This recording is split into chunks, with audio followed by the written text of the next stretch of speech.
I'm only taking one step at a time towards healing myself.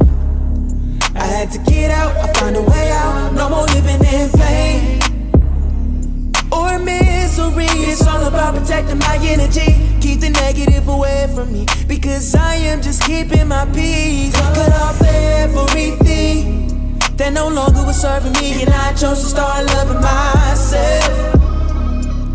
I walk in my purpose, no looking back, I'm only going within.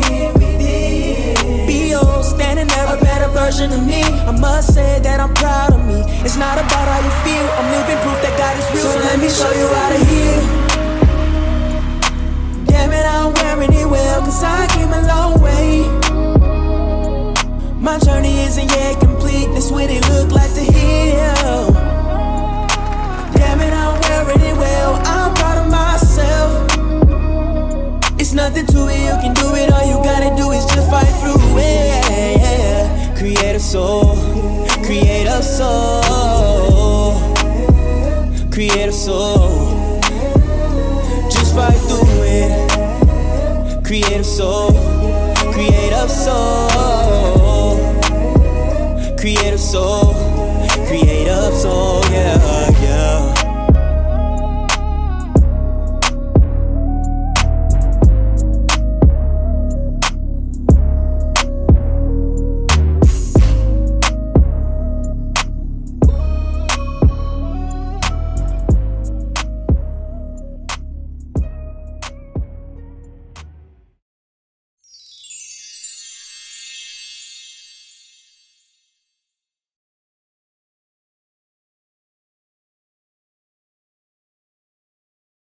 Welcome to Pain to Purpose podcast, where we have open discussions to heal together as a community. Today we're on episode 51, and our special guest is writer and director Artie Siegel from the movie American Woman. Welcome. Oh, thank you very much for having me on. I appreciate it. Wow, it's been a crazy journey. So it's so fun. Thanks for having me on. And You're welcome. yeah. Well, I So am excited that you are here today so we could talk about this movie and get all into it. yeah, I'll tell you what I know. um, um, I could tell you. I'll tell you a little quick story here since we're doing podcasting. All right. Uh, During coronavirus, everyone is doing other things, and so I just started writing a whole bunch of scripts, and I did a few shorts like around 22 is when I started doing shorts. So Okay. I did about 4 or 5 shorts, maybe six of them, 6 shorts. And then I was like, well, this sucks. It doesn't get anywhere. It's just like on YouTube, and I wanted to bring it up a notch and do a feature. And so I wrote the feature, and I got people to do it, and Mhm. I got a casting director, and she casted the everybody, and I didn't have to, I mean, I had to do the production side of stuff, but I mean, um, yeah, it was quite a journey to see these actors, because this was my first, film I did, feature. I did a Mhm. documentary that was like 43 minutes called Mhm. Chicago Mike. It's on Fossum right now.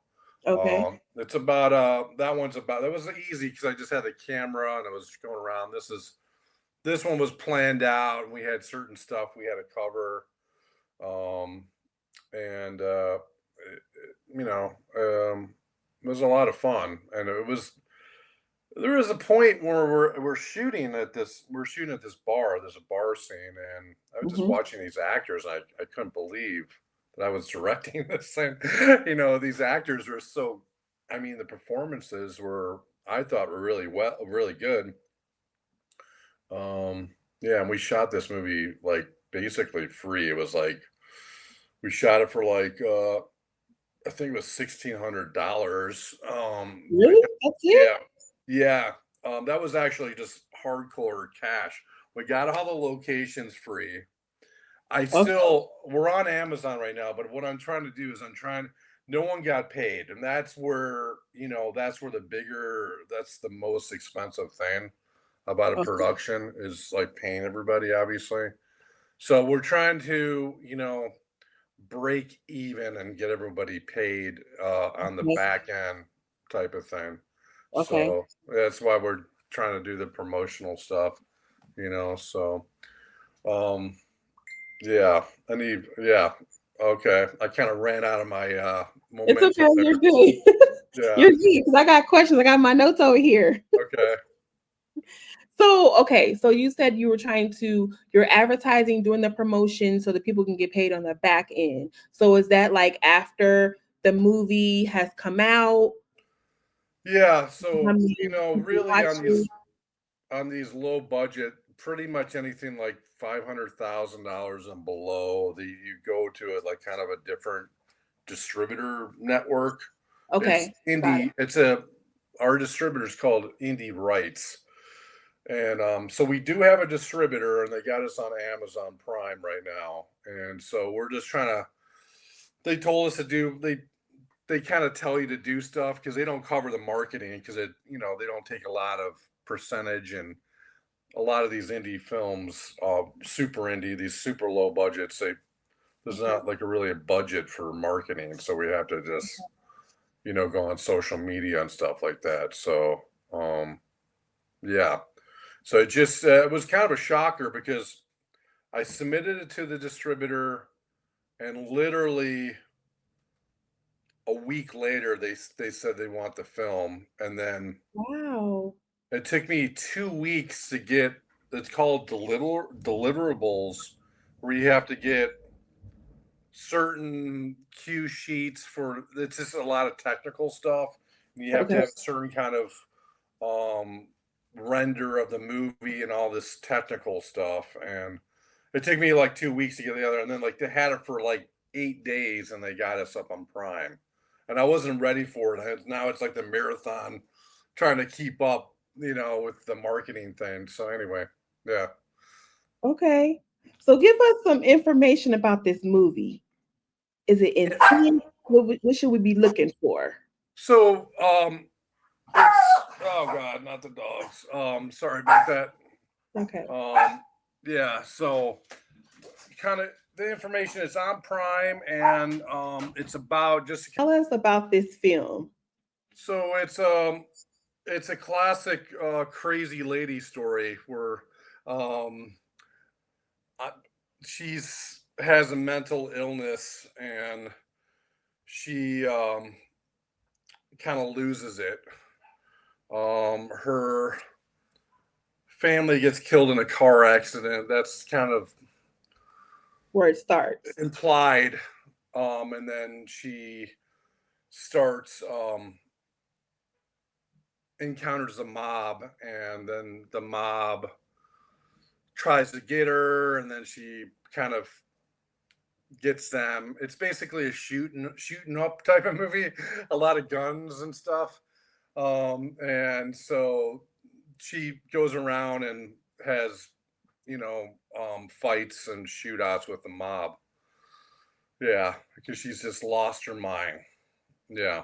Okay. So what made you want to write a movie like this?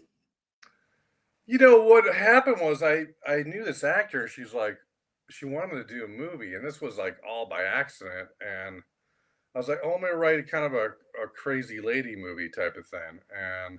Crazy lady. And I wrote this thing, and it was supposed to be a short, and we're supposed to shoot it in like 3 days or something. And Mhm. I just go, well, maybe this is good enough. I don't know. And then I just started going for it, and then just wrote the whole thing. It was ended up being about 98 pages or something like that. So and then the movie's an hour, and so it's like 89 minutes. So, you know, um but the writing process is really I kind of do it like a marathon where I just write. I'll sit there for 3 days straight and just kind of get in the zone. And if I'm in the zone, I'll just nail it out. I'll get a Right. good outline together, and then I have to go back and tweak it out. So yeah, but yeah. Okay. So I want to know, or we want to know, does this movie come from a personal place? Like, do you know of someone or have you dealt with uh, a mental illness that you would like to speak about? Not really. It's just a general kind of how society is type of thing where there's a lot of people that have.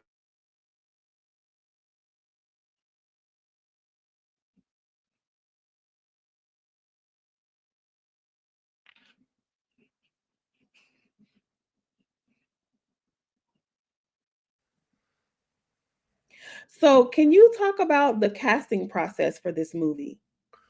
Yeah, basically, it's we have like some of these. I was a member with this group. It's called Film Diner, and they have all these people that do production and they do acting and so what I did was I got a casting director that's kind of affiliated with them, Mhm. and the process is on these like non-paid ones. You can't be that anal about the audition process. You got to be like, they're pretty good. This is gonna work, and then maybe with a little more direction, you could get them to be a little better. Like, So okay. I think the all the people involved was 49 people, and I think cast and crew was 31. So a lot of people were involved in the movie. Yeah, so um we had some issues with some people during casting. They're turning into big babies. They want to be a certain part. I'm like, well, I don't know. Talked to Mary Jo, was is the casting director for the movie and producer. So I was like, just talk to. I always would like go talk to Mary Jo. I don't know anything, you know. So, yeah, it's the way to go. I mean, I don't know. So uh, and then you got to deal with everyone's problems, and you have to listen to them, and because they're putting their personality out there in the film. So Mhm. I try to be respectful of all the actors,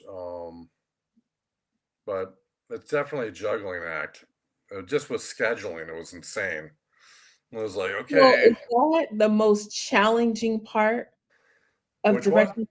Is it the most challenging part of directing the film? Of dealing with all the different personalities? I think that's why you get a casting director who kind of will handle that part of it before you even start. You're going to get burnt out. You know, Okay. you're just dealing with all the logistics of it. No, planning locations and shot lists are just the different angles you want to shoot and how many cameras you're using. Um, and that gets pretty overwhelming too, especially when you're doing a feature. I Okay. mean, and we did use a lot of cameras. A couple days we had 3 cameras rolling on the scene just because I was trying to do the movie. We tried to shoot it in 14 days. We ended up had to do two more days of pickup shots because of a certain situation where we didn't finish shooting the movie. I had to kind of configure the movie and Mhm. just make it work, or I could have just scrubbed it. And I decided just to, you know, make it happen. So, though I actually think the marketing is probably the hardest, telling you the truth. Really? Yeah, it's just like it's not for me. It's not for a lot of people. You know, um, Because but you're going on different shows to promote it. it's just you got to be on Facebook. You got to ask your grandma and your mom, and can you watch the movie? Can you rate? Can you give it a? Can you look at IMDb and give it a rating? And it's like it, it's not. I mean, but that's what I've been doing. That's required to do to, you know, get everybody taken care of. Right. And you know, it's hard. It's hard, especially when there's no budget involved. It's luckily I had, this cinematographer was a friend of mine. He had all the gear, and so I have some cameras too, but they're not as good as his. And we had this one guy, another cinematographer, and he just kind of freaked out and he quit during production. So Mhm. he was supposed to shoot for 3 more days or something like that, and he quit after day two. He quit. So luckily, they had the same cameras. It was like kind of a double camera. I don't know if you. I'll just talk a little bit about what we use. We used a Sony FX3, FX30, and there's two FX3s, and it's Sony cameras. They're cinema line cameras. They're very small. Okay. Um, th- yeah, they use it. They use it for movies, maybe on B cameras and stuff like that. They look like just like a regular point and shoot camera, but they don't. They just do video. We also use the iPhone and a GoPro 10. Really? They use the Yeah, iPhone during I use film? the iPhone because what happened was we were supposed to get a shot of the bad guy coming into the apartment. By the time we were ready for it, it was dark. It had to be during the day. So, but someone from the cast was videotaping that whole. He was taking with his iPhone. He took that shot. I just used it. You know. He- Okay. Yeah, Worked out. yeah. So, you know, they do a lot. We shot a lot with a GoPro on like some of the chase scenes because we just didn't have the proper equipment to stabilize the camera. I don't know if you ever seen movies being shot that you have all this rig up and all this stuff to make the gimbals and everything to make the camera so it doesn't shake. Mhm. So, but with like a GoPro, it has like all this crazy software built in, so you could, it looks pretty smooth. So on some of the chasing stuff where I had to follow, or we had to follow, we used a GoPro. I mean, it's only a few seconds, Mhm. so yeah. So I'm curious, what type of research did you do preparing for this film, or did you need to do any? Because it's a fiction film. It's not a it's not it's based on reality. There was not a lot of research involved in it. It's so outrageous. So someone has a breakdown, and starts having encounters and gunfights with the mob. I mean, it's so not going to happen. You know what I mean? So it was kind of like I was thinking more like a cartoon type of, more cartoony. Not a Okay. lot of blood.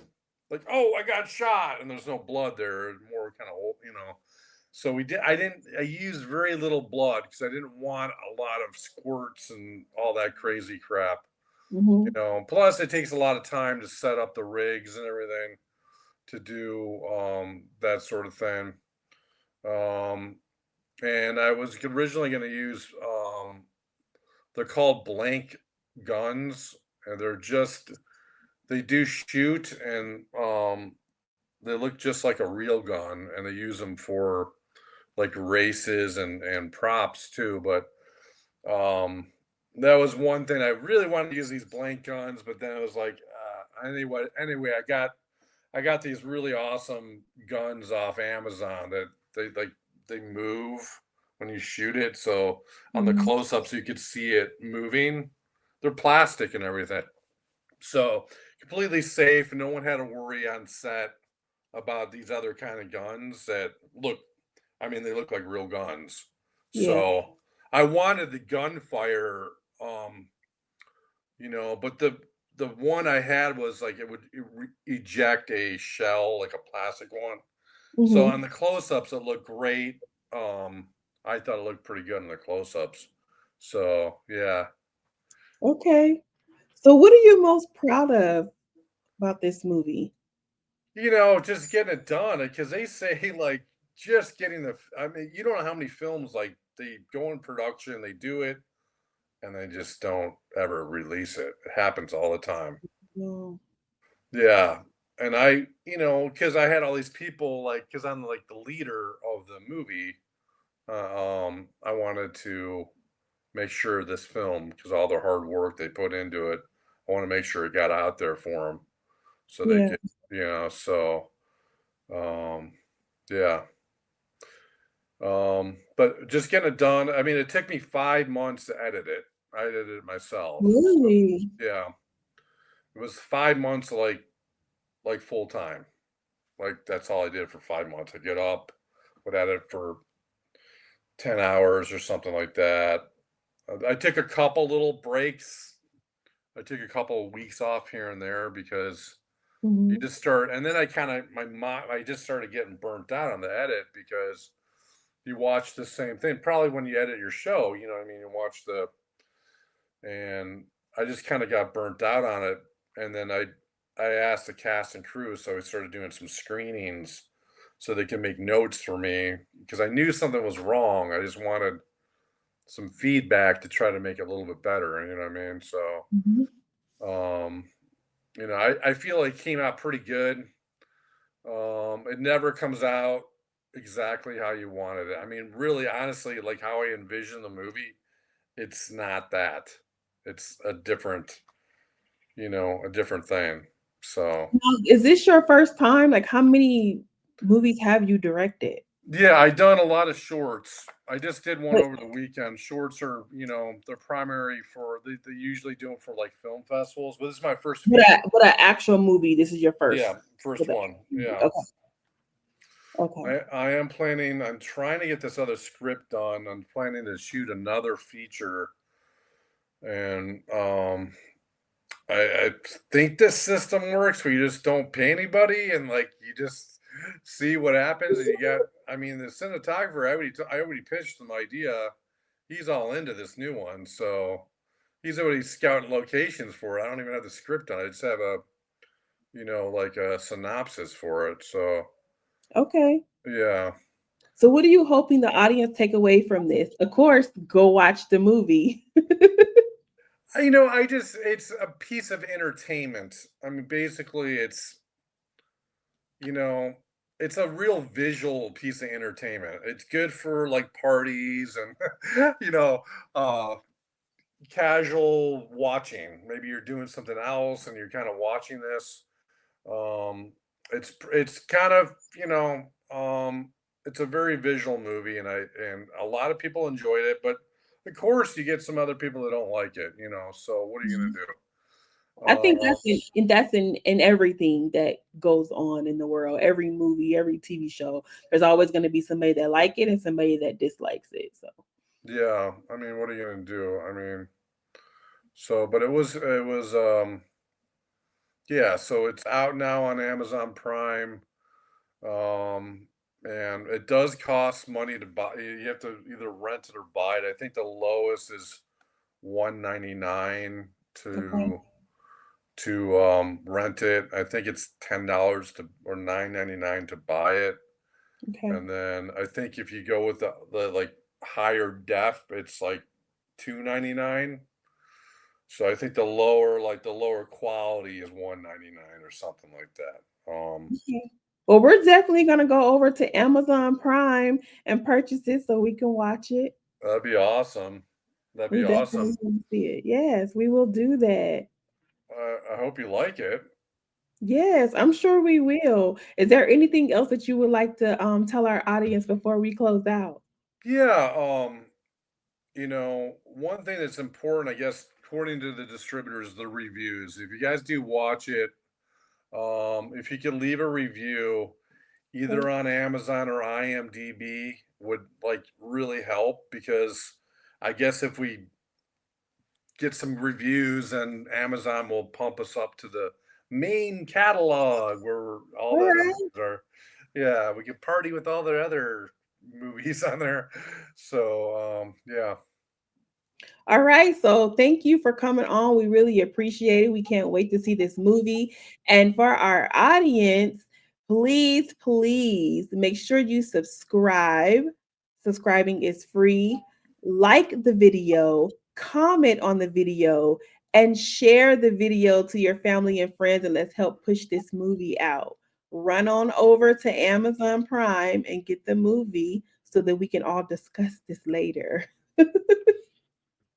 Remember, it's only pain until you discover your purpose and start your healing journey. Thank you for joining us, and we'll see you next Monday at 6 p.m. Pacific time. Bye.